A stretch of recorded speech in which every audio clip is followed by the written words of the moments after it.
Well, thank you, and hello, everyone. It is a pleasure to be here. You know, I'm going to go off script a little bit here and say my wife often reminds me that I talk way too much about online printing and I'm way too passionate by it. So I figured if there's any place I could talk for 40, 45 minutes about it, it would be this forum. So I'm really looking forward to being here. And I've been very lucky and very privileged to have been at the right place at the right time with the right team members to build Cimpress into one of the leaders in online print. And over the decades, I've also been very impressed by others who've built simply great online print businesses. A lot of you are here in this room. Now, I often get the question, how did I get the idea for online printing? The reality is I wasn't the first into online printing. I personally, and no one in our company, had this light bulb moment in which we clearly saw the opportunity. Instead, over time, and quite a long period of time, a bunch of twists and turns led to seeing the opportunity and finding our way towards that opportunity. I also often get asked about the industry's future, but by now I've been wrong enough in my predictions that I try to avoid being a futurist. So for today's talk, I'll describe a rapid fire series of experiences, I call them chapters, in the online printing book, to describe how I personally see the history of online printing. And from each of those chapters, at the end, I'll come back and I'll try to describe, first of all, those events from my own and Cimpress's personal experience. Several of these may be seemingly pretty far removed from today's online printing. I'll talk about university magazines and custom engineered keyboards and the Toyota production system and the dot-com boom that went bust more than 20 years ago. But bear with me because, in fact, each of these experiences, each of these chapters were not only seminal moments in the twisting and turning discovery by me and Cimpress of what made us successful, but I think very importantly for everyone in this room, they illustrate key aspects of what makes the best online printers successful. And so their lessons remain very relevant going forward. So the first chapter, I call it the desktop publishing, or the emergence of desktop publishing, happened roughly from 1984 until 1996. And people in this room, I'm sure some people remember this, but before that all was before online printing was born. And prior to the mid-1980s, almost every aspect of design and pre-press was analog and manual. I personally was in university from 1981 to 85, and I was on a staff of a student magazine, and everyone on that staff had to share one of the worst jobs you could imagine, which was to, at least for us we thought it was bad, was to sit and do what were known as mechanicals paste-ups. And these entailed manually assembling, cutting out and assembling photo typeset text and images onto these large layout boards, one board for every 2 pages in the magazine. And then we were using sharp knives and glue and smelly chemical solvents. And we did this in a very cramped, small basement of some part of the university. And these mechanicals we then send out to the printers. They'd be photographed, turned into film, then the printing plates, and then eventually sent to the printer. And then suddenly in 1984, Apple introduced PostScript and the Macintosh and 2 software programs, one called Mac Paint and the other Mac Write. And for the first time, a personal computer had what you see is what you get, what we call WYSIWYG. And WYSIWYG, as we all know today, enabled the content to be edited on the computer screen and match the appearance on the screen to what would be printed. And the next year, just a year later, Apple introduced the Apple Laser Writer, and that was the first printer to incorporate PostScript. It was also in that same year, 1985, that Aldus Corporation introduced PageMaker, now Adobe PageMaker, for the Mac. And that was the first desktop publishing software for personal computers. And so, besides being on this magazine, the university had a computer lab, and they had bought, towards the end of 84, 85, about 12 different laser printers, and they had Apple Macs, and they had about 2 laser printers. And I was stunned by the quality of what we could design and print from the desktop, and compared to those mechanical paste-ups with our cut fingers and our sharp knives and being a little bit dizzy or high from the glue and the solvents and our boredom of these hours of work, it was really, truly magic.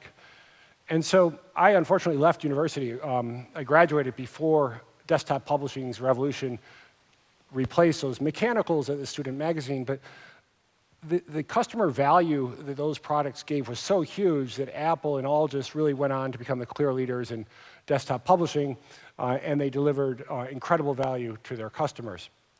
So that first seminal moment, a lot of people in the room probably also lived through as well. At the same time, something was happening that I call the reinvention of manufacturing, at least if you didn't live in Japan. And that also predated online printing. And just like desktop publishing, I came to learn about this reinvention of manufacturing through a very personal set of experiences that I still remember pretty vividly to this day. So it's 1987, I graduated a few years before. I was working for a small company that engineered and produced keyboards for the defense industry. And these were fully custom, they were produced in low volumes. Every contract took months to design, and when we produced them in low volumes, that took months. And the keyboards often cost 10 times more what you could get in a mass-produced keyboard at the same time, like on your PC. Now, one of our biggest customers was Motorola. They had a division that made Army radios, and we were working for that division. And they asked me to attend a 2-week training program for manufacturing. And they said, oh, if you come here, you're going to be able to produce higher quality products faster for lower costs. I was very skeptical. I thought they just wanted the lower cost, and they were trying to force that down on us. But they were one of our bigger customers, so I went. And I really was shocked by what I learned. One of the first things they gave us, we had to read a case study about Motorola. In 1983, Motorola had launched, so they developed this in 81, 82, a new line of radio pagers. That new line was called the Motorola Bandit, and it was entirely conceived around this idea of computer-integrated manufacturing and mass customization. And the Bandit pager had like a dozen different configurable options. You could choose your hardware, your software, the color of the case, the display, battery type. And when you added up all the variations, there were 29 million potential product combinations. And then the customers would choose their options. A salesperson had a remote computer. They would put the specifications or the configuration into a computer. That computer uploaded everything to a central production facility, and that production facility could accept orders for single pager in any sequence. And the value to the customers was incredible. You could get exactly what you wanted with a minimum quantity of one for the same price as a standard pager, and it quickly became the best-selling radio pager on the market. Now, for the younger people in this audience, they're like, well, that's not a very big market, but back in the 80s, the pager market was really a pretty big market. So at this 2-week course, Motorola also had engineers train us on the initial understanding of lean manufacturing, and specifically the Toyota production system. And this is a time when the Western world was really only beginning to understand the Japanese discipline of lean. And at that time, a team from Massachusetts Institute of Technology, MIT, was conducting a 5-year-long study about the future of automobile production. And they published that book in 1990 in a wonderful book. It's old now, but I encourage you, if you ever want to read it, it's called The Machine That Changed the World. And actually, if I can quote something from that book in their introduction, they said, quote, "We've spent 5 years exploring the differences between mass production and lean production in one enormous industry, and we've become convinced that the principles of lean production can be applied equally in every industry across the globe, and that the conversion of to lean production will have a profound effect on human society. It will truly change the world." So they obviously were pretty excited about this. And so having learned about the Bandit project, read that book, gotten these other training. I returned from my Motorola training program, and computer integrated manufacturing, or CIM, which actually is later on where we got Cimpress, was a combination of CIM and impression. But that really infused how we started to think about things, and it allowed us to cut costs, improve quality, reduce floor space, reduce inventory, improve employee satisfaction, and really drastically cut our lead times. And when we started Vistaprint, there's a decade after this experience, those same principles were a key part of the Vistaprint playbook, and they remain a key part of Cimpress's playbook to this day. So then something happened here in Germany, which was really wonderful for Europe, but really bad news if you were in a business that was 100% focused on the defense industry, because the Berlin Wall fell. And a few years later, defense budgets were being cut drastically, and no matter how good we were at lean manufacturing and mass customization, our market started shrinking by a lot. And so that kind of brings me to the next chapter of this story, which is network-based design and printing. All right, so this is 1992. Our market was collapsing in the defense industry, and I proposed that our company develop a new market. It was vaguely related to keyboards, but it was not defense related.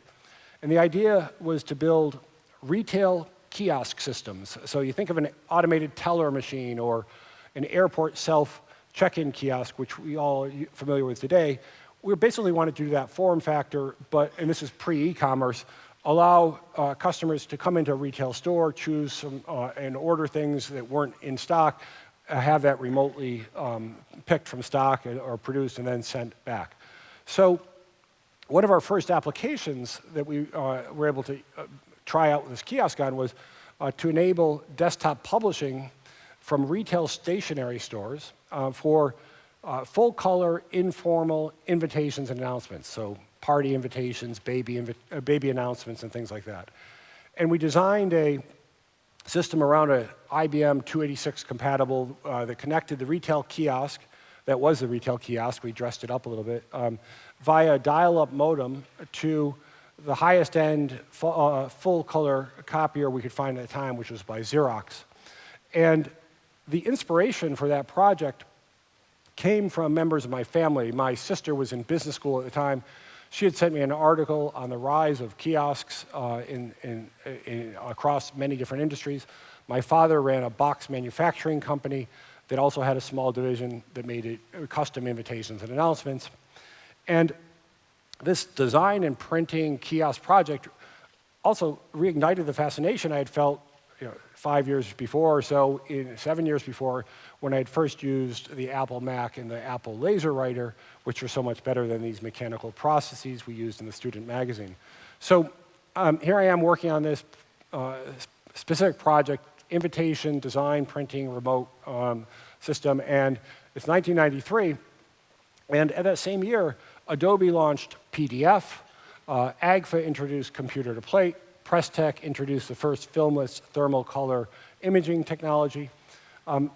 So there's a lot going on in this industry. It's a pretty exciting time. Now, unfortunately, the kiosk project failed big time. They were too expensive for small stationary retail stores.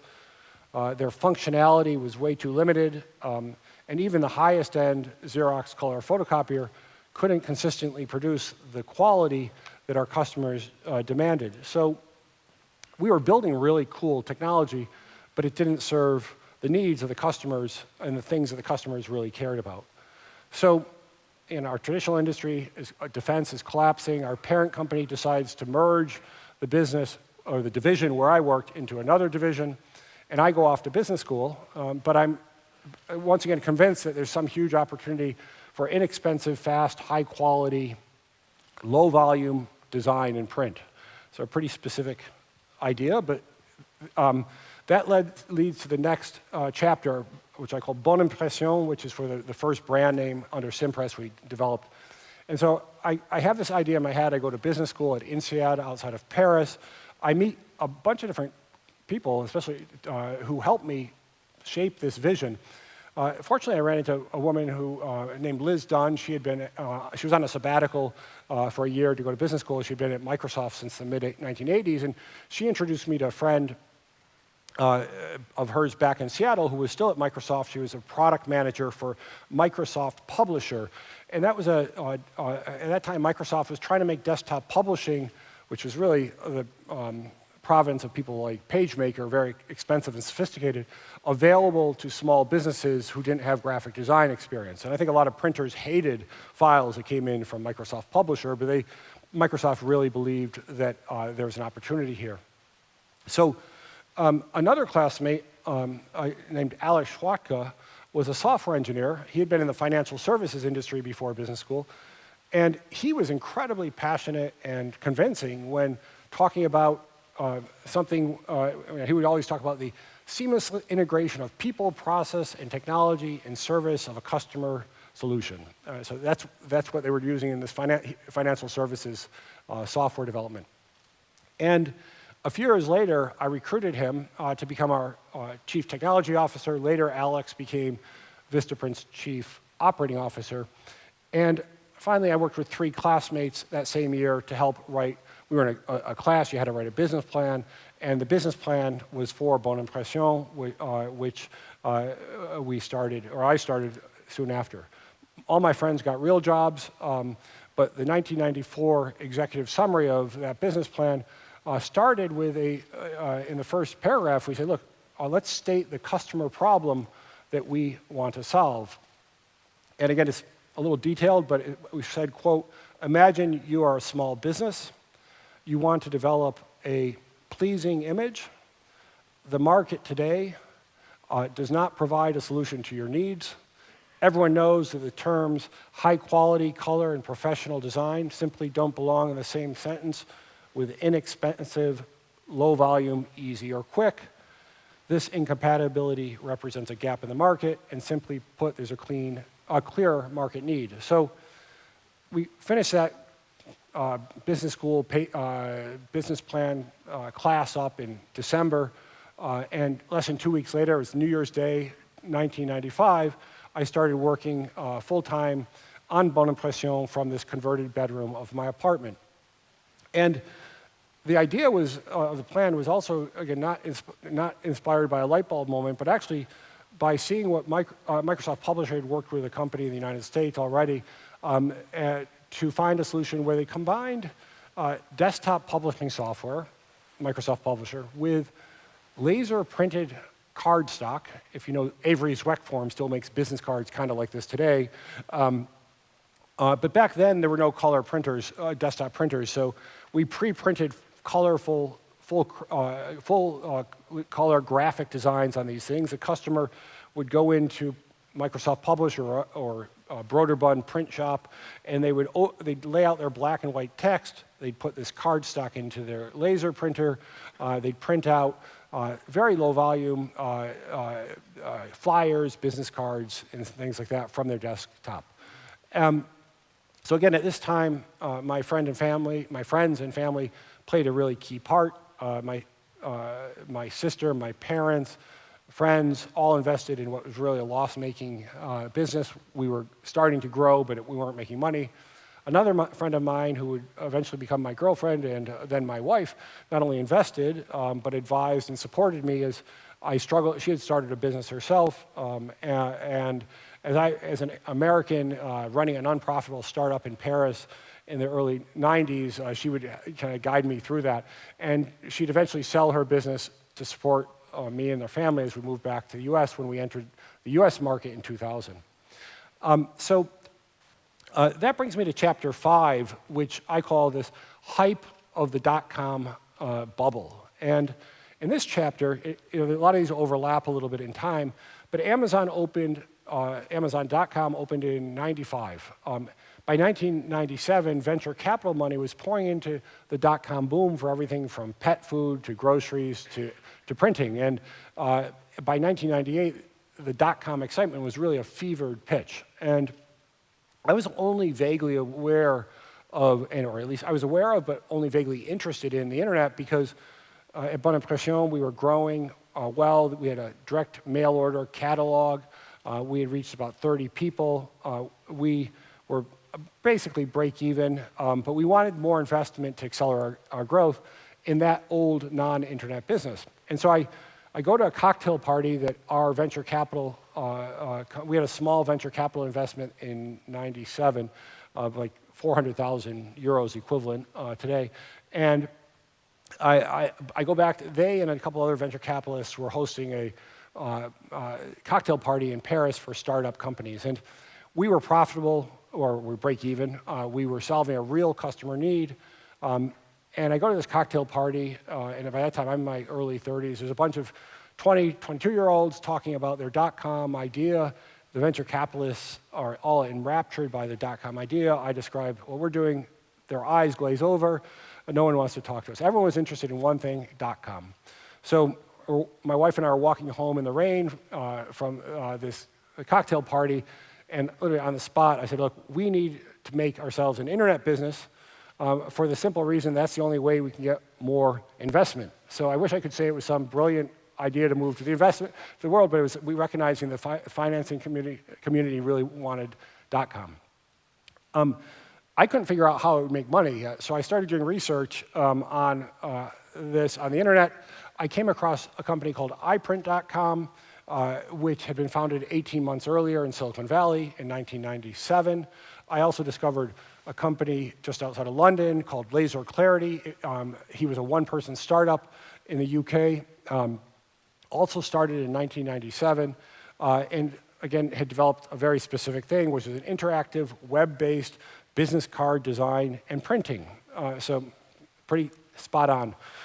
So someone in the room on the stage, Bernd, I think you in 1997, there's a magazine industry journal called the Siebold Report, and you had an article called PDF on the Fly saying that PDF would march onto the internet and enable what was then called, or I think you called, maybe in Europe it was called web to print. So we want to get in this. We hire Laser Clarity's founder. We launch Vistaprint 1.0 in the French and UK markets in June of 1999. And at that point, we could claim to be a dot-com. We had a website. We were taking orders of e-commerce. And again, this is a very fevered pitch of the dot-com crisis. Because of that same month, we were able to raise money. Again, it wasn't a huge amount of money. It was 21 million French francs, so it's about, well, it was a lot for us. It was 3 or 4 million euros. And the dot-com craze kept accelerating, and by the 1999, there were literally dozens of startups trying to build what was then called e-printing and companies in the e-printing area.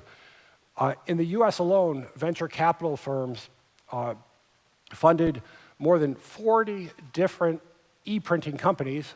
One of them got more than $75 million of investment pre-revenue, and Print.com and iPrint.com and Vistaprint were just two companies among many. Others, so for those who remember this period, there was Noosh, NowDoc, Print Cafe, PrintBid, ImageX.com, and then bigger companies like Staples, the retail office store, Kinko's, the American photocopy chain, were also launching e-printing sites of their own. And one of these e-printing startups, ImageX.com, went public in August 1999. I think they had like $2 million of revenues a year, but teeny, hugely successful at that time IPO. iPrint.com was a little later, and they went public on March 8th, 2000. And 2 days later, I'm not kidding, on March 10th, that was the absolute peak of the NASDAQ market, and the dot-com crash started on March 10th, started plummeting down. So they really got the last ship out of dot-com financing land, and iPrint raised a bunch of money. 1 month later, the Wall Street Journal, on April 7th, ran a story. It was a major article, and the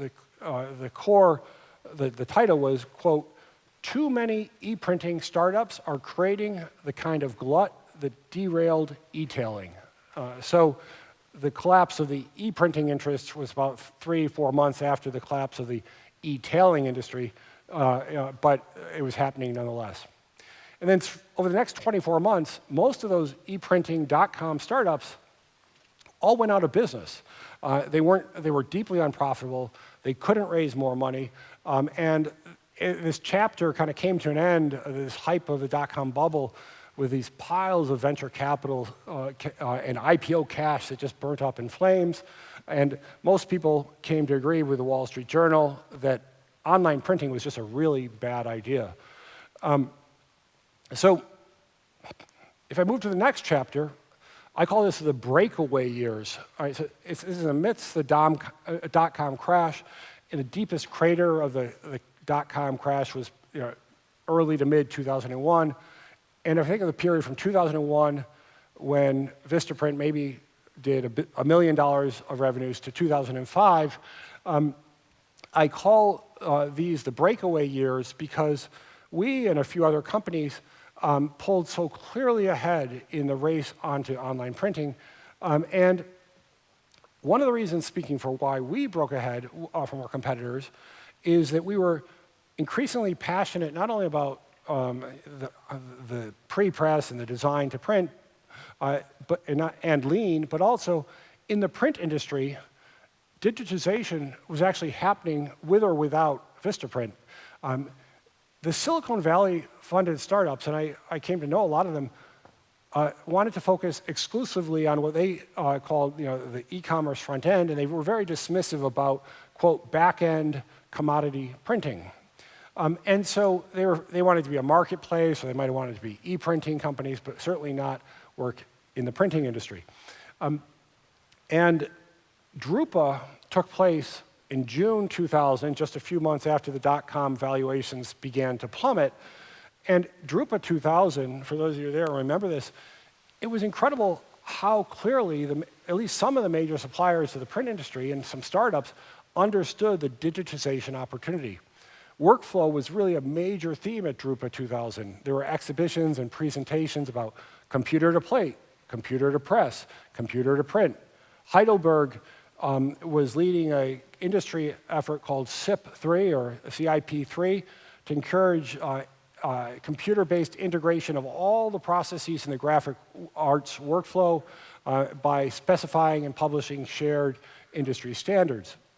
And also at Drupa, companies like Apple and Adobe and Quark and Electronic for Imaging, now EFI, Enfocus, PageFlex, Marksware, Banta, many others, all demonstrated or introduced new products for workflow in the printing industry.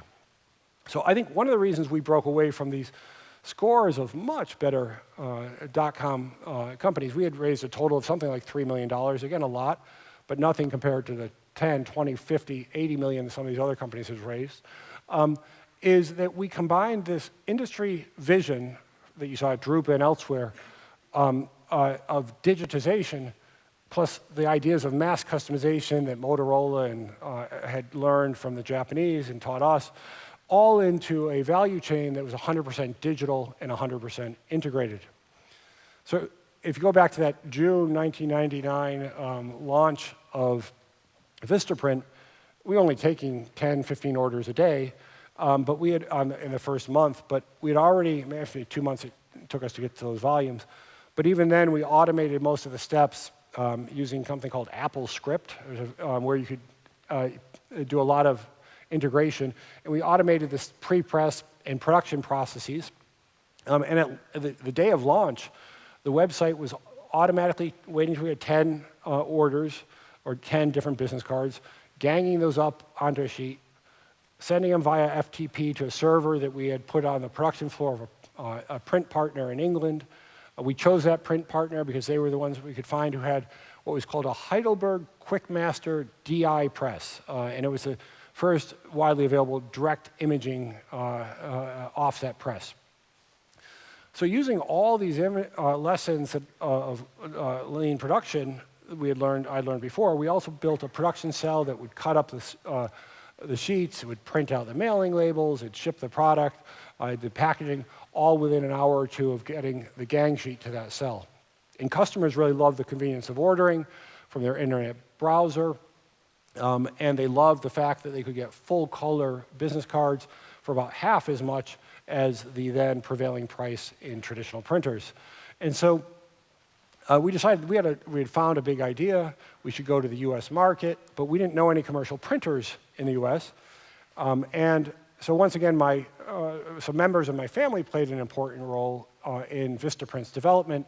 My father, and who I mentioned was at a folding box company. My brother had joined him. And they had 3 or 4 large format Heidelberg offset presses, B1 format, I think. And I asked if they could, I didn't really know personally much about the industrial printing world or the printing. I said, can you buy these new direct imaging presses? And they said, no, they're not interested in those. But if you can get enough orders to put onto a big format press, we'll run sheets for you there. They had just invested in computer to plate. They said we can make the plates quickly. So just like happened when we understood that we can take one business card order per one business card design per gang sheet to 10, our cost dropped a lot. When we went from 10 to 120, the per order unit cost fell again drastically. And at that time, we realized the only way to get to the volumes needed to do this, and this is still pretty early in the internet, was to get huge order volumes. We came up with this, what back then was the famous Vistaprint offer for free business cards. One of the guys on our team, a product manager, figured out that we could explain to our customers why they were free by saying, on the back of it said, get your free business cards at vistaprint.com or vistaprint.fr. And we explained that if you'd pay $10 to take that advertising off, you could have the normal business cards. And we actually liked getting the viral marketing from that offer, but when people paid us $10, we could save a plate. We didn't have to do the back side. And we were actually making more, our costs, including shipping, quickly fell below that $10 mark. So no one understood what we were doing, but we were ganging, got to huge volumes in 2000. But we weren't alone very long. In 2002, I may be wrong on the exact dates, but around 2002, Flyer Alarm opened up in Germany. In Japan, a great company called PrintPack, some of you may know, opened. And both of them also aggregated orders to drive down delivery times and drive down costs. And just like Vistaprint, they quickly broke away from their competitors.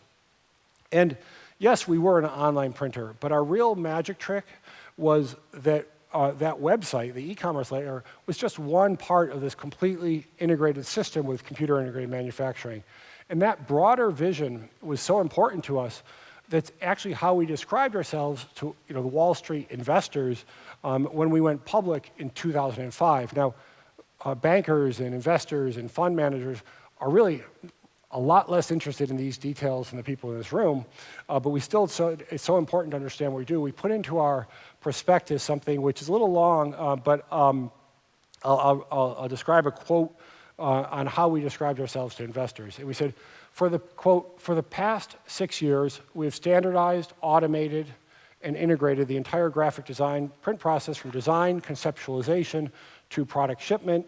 Customers use our browser-based design software to easily create and order full-color, personalized printed products without any prior graphic design training or experience.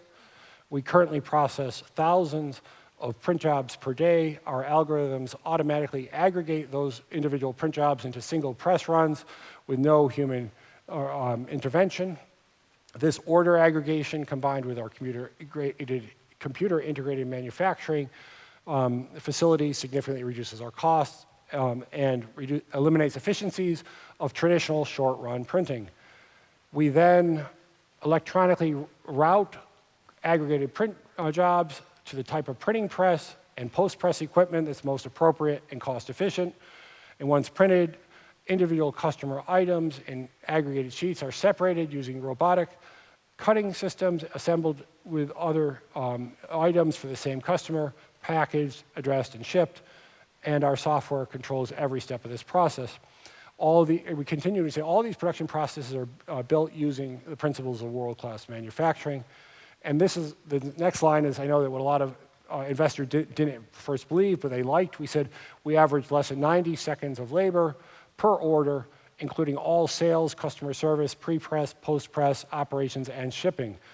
And so that was this long section of an SEC filing document, but that kind of described the economic productivity side of the equation. But from a customer's perspective, we delivered what we came to call jaw-dropping customer value: full-color printing, online convenience, transparent and immediate pricing. Back then, you'd have to call up to get quotes. Getting a quote from your customer, from your printer, could take quite a bit of time. We had short lead times, low pricing, and very low production runs. And that jaw-dropping customer value, plus the supercharged productivity, drove enormous growth. When we went public in September of 2005, the printing industry was really shocked that we had grown organically from $1 million in 2000 to $90 million in revenue, all organically, no acquisitions, and we were profitable and cash flow positive. And so that was just this breakout years, and again, I think the same thing happened at a few other real industry leaders in that first half of the first decade of the century.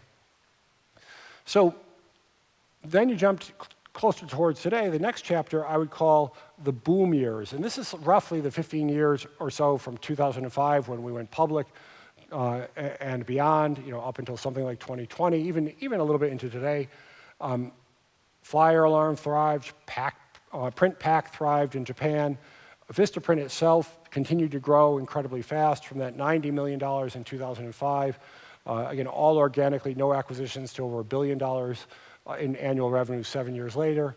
And in these boom years, a lot of great entrepreneurs were inspired, I think, by seeing what Vistaprint, Flyer Alarm, and PrintPack did, and they built dozens of great online printing companies. And the market was, over these 15 years, was becoming more crowded, but everyone was still growing very fast. And several of those new entrants built incredibly efficient internal production capabilities. Others built networks of suppliers to whom they'd extend the software-driven processes across the internet and straight onto the production floor that they didn't actually own. We, Cimpress, bought a number of these fast-growing companies, and because after our acquisition, they continued to grow, and because Vistaprint kept going today, Cimpress has a little over $3 billion in annual revenues. So during these boom years, many traditional printers really claimed and felt that the pricing of online competitors was unfair and destroying the printing industry. And I actually firmly believe the opposite. Online printers we were able to be profitable, and often very profitable, at these incredibly low price points because of the embrace of the digitization and the pre-press that Apple started in the 80s, and that digitally connected print, post-press, pre-press idea that was very clear to anyone who was looking at Drupa 2000. So, the way, admittedly with a biased perspective of mine, I don't think we were destroying the printing industry. I think everyone in this room who was working at this time was demonstrating what the future of the printing industry should look like. And collectively, all these online printers, both the early leaders and the others who joined in the boom years, helped begin to transform graphic arts from a craft-based trade to a hyper-efficient, workflow-driven industrial process. And just like happened at Vistaprint 1.0 in 1999, but a much vaster scale with many more types of products, today all these production orders flow seamlessly from the browser to the production floor and on to delivery. So the last chapter in this, at least the last chapter which has been written so far in this history of online printing for me is the present. And the innovations and best practices that drove that revolution certainly seemed very magical at the time, but in many ways now they can seem mundane. And equipment suppliers throughout our industry understand and embrace this idea of optimizing production through workflows. Everyone works via the cloud. Everyone understands and leverages digital printing and digital post-press. And there's much more and more automation. Thousands of traditional small, what were formerly traditional small or mid-sized printers, have adopted print ERP, print MIS, and web to print. And across the industry, automation has reduced labor, the need for labor. It decides the most economic production processes based on whatever is in that particular job. Equipment and software suppliers, again, keep introducing more and more products ranging from a fully automated smart factory to just a very flexible, smaller print shop. And that widespread understanding in our industry of the end-to-end digitization makes this, in my mind, a very exciting time for our industry. So to start to wrap up, as I preparing for this, I thought of these chapters, and I thought, what lessons did I personally take from, and what did we at Cimpress take from that kind of series of chapters in online printing? And each of them was very fundamental. I thought of 4 lessons, each of them very fundamental to Cimpress's success. And I think each of them is very applicable to anyone who wants to succeed in online printing in the future, and that the same lessons will shape our collective future. So first, and this is more on a personal level, but it's important given how hard you have to work, never forget and always appreciate your friends and family and colleagues without whose support you would not succeed. And there's no way that I would have gotten here alone, and I doubt any successful entrepreneur ever succeeds alone. So my wife and also my parents, my sister, brother, classmates, friends, all played a key part, especially in the early years in the creation of the industry, and in my ability to pursue this for 30 years. And equally important, in a different dimension, of course, over many decades, we've had so many highly talented, passionate colleagues and team members at Cimpress and executives who've helped work, and they've been so crucial to our success. And whether they're still at Cimpress today, or they moved on, or whether they've moved on to their careers, whether they were here at the beginning, or 10 years ago, or now, we would never have succeeded without that talent. And so to all those people, I really want to recognize them, thank them now publicly on this stage, because without them, I wouldn't be talking here today, and Cimpress simply would not be here today as well. So the second lesson I took is it's all about serving your customers in a way that is important over the long term to your customers. And no business leader in the world has done more to champion the customer than Jeff Bezos. And Amazon's mission is literally to be the Earth's most customer-centric company. So I'd like to actually quote something that Bezos said about understanding the future. And he said, quote, "I frequently get the question, what's going to change in the next 10 years? I almost never get the question, what's not going to change in the next 10 years? And I submit to you that the second question is actually the more important of the two, because you can build a business strategy around the things that are stable in time. And in Amazon's retail business, we know that customers want low prices. And I know that's going to be true 10 years from now. They want fast delivery, they want vast selection." And he continued by saying, "It's impossible to imagine a future 10 years from now where a customer comes up and says, 'Jeff, I love Amazon, I just wish the prices were a little higher,' or 'I love Amazon, I just wish you'd deliver more slowly.' It's impossible." So the effort that Amazon puts into these things, spinning these things up now, we know the energy that we put in today will still be paying dividends 10 years from now. And when you have something that you know is true, even over the long term, you can afford to put a lot of energy into it. So I really think every business leader, and in every industry, certainly ours, should ask Jeff Bezos his second question. And as Cimpress, those needs that were in our 1994 business plan, or 93 business plan, remain in place today. Full color design, high quality, inexpensive, low volume, easy, and quick. So the third lesson is that, and I alluded to this multiple times, you can see it in the stories, in the chapters, successful online printers, we all leverage very well-documented practices in lean manufacturing, mass customization, and digitization. These are not secrets. They're at every trade show you go to. There's books written about them. There's training programs. But they do radically improve the productivity of the entire value chain.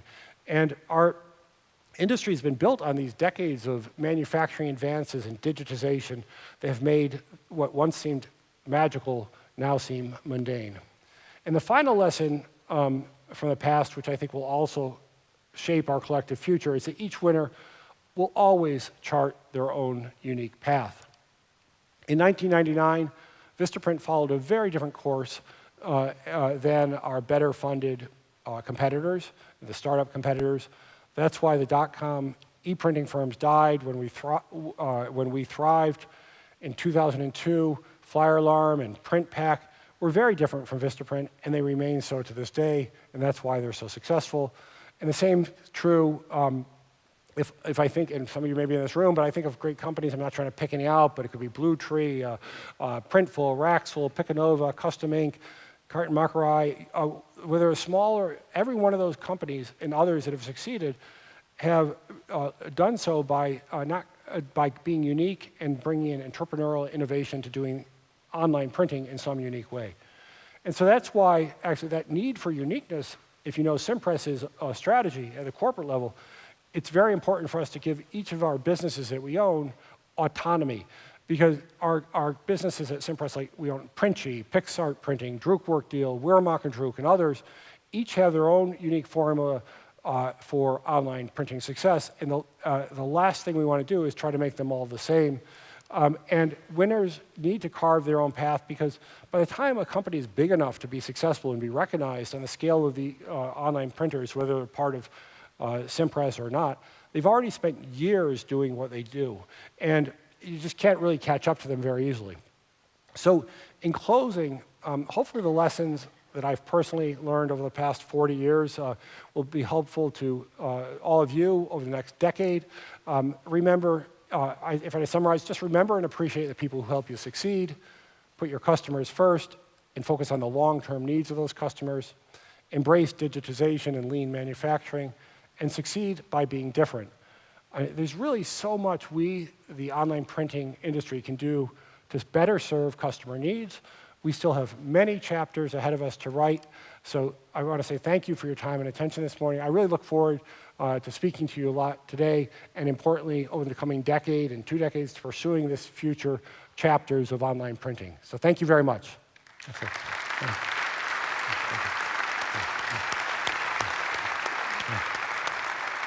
Thank you for this, very private insights. So let me ask you a question. Since I really honor what we have to go over there, because we have it badges down here. There we go. Otherwise, they blame me afterwards. Yeah. You're in the business very long. The first company was called Bond Impression. That's in English, nice prints, right? Yeah, well, it's in French. It means 2 things. It means to make a good impression and to print well. Okay, print well, yeah. So in these 40 years, how often did you fail? Innumerable times. I failed. The number of, I use the term twists and turns. The twist or the turn were away from having hit a brick wall or failed, and whether we were a startup or whether we were small. I think you can't be a startup company and you can't be a successful company of any size without trying things that are going to fail. Yeah. So fail is part of the process. Yeah. And if you just fail, you will fail. If you fail and learn from your failures, and even when we talk to people inside Cimpress, we talk about great entrepreneurs. When they're knocked down and bruised, they pick themselves back up, they brush themselves off, and they try again. That's just the nature of an entrepreneurial business. Yeah. So you started over in a time where we have the same time like now, so that print is not the most famous thing in the world. And so I can imagine if you went to your first investors to talk to them that you want to do something in print, how did their face look like? Well, first of all, my very first investors, where I had anywhere from $1,000 to $10,000 from friends and family members, they were like, well, okay, you want to do this. So the first investors were kind family and friends. I got very lucky because, again, this is in '94. Liz, I mentioned, she was a classmate of mine. A lot of people my age who had the good fortune to go to Microsoft in 1982, 1985, they were millionaires by the time they were taking a year sabbatical at 32. And so because Microsoft had a whole group of people who really believe desktop publishing should be brought down to small businesses, I was able to get 5 or 6 of each of Liz's friends to invest, still a relatively small amount for them, but like $50,000 each. So slowly we built up. As soon as we got outside of people who understood the printing industry, people were like, why would we invest into you? Until we got into the hype of the dot-com era, and then if you had dot-com, people would give you money. So, but Okay. Early on and after the dot-com, even today, people say, well, you're in printing, what's the interest? Yeah. So there's one question from the audience, and then we unfortunately have to start over. So what are the three most critical things to develop in the online print biz into the future, in your opinion? I think it's a continuation of this long-term digitization workflow. You hear people talk about, there's going to be hyper high-speed internet bandwidth around the world, be it through Starlink or others. There's going to be artificial intelligence. You can name the amazing digital things to come. I think integrating, if you think of those individually, they won't matter to our industry. If you think of them as supercharging digital workflows, I think they will have incredible impact. So you I think believe, innovation is I don't know about the third one. Okay. The second one is innovation. but you believe into artificial intelligence. I think it's going to change. If you have software engineers, it's going to change how they write code. Yeah. If you have customer service agents, it's change that. If you have graphic design being done by, be it professional designers or directly by do-it-yourself end customers, applications there. I think it's going to become as widespread as the internet or electricity. It is one of these things that seems magical at the time, but I think it's going to be. It needs to be. I try to think of it in the continuation of this 30, 40 year of move towards a digital world in everything. Okay, cool. Thank you, Robert Keane. Thank you for being here. You're a little bit around.